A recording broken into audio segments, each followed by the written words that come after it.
In this video, I'm going to teach you how to integrate HubSpot with Salesforce.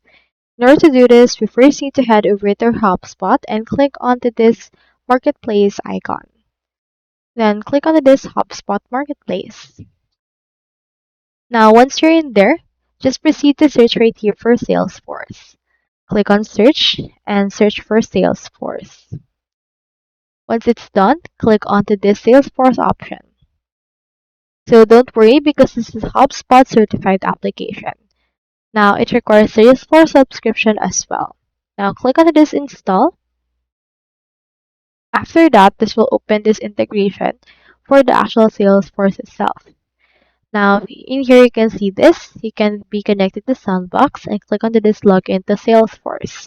This will open right here this window that will prompt you to log in into your actual account. Just enter right here your details such as your username, password, and then log in. And after that, you should be able to integrate and connect these two together. So that's all there is today. And if you have any questions, just comment them down on the comment section below.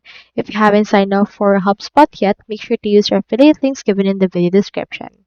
Thanks for watching, and I will see you in my next video.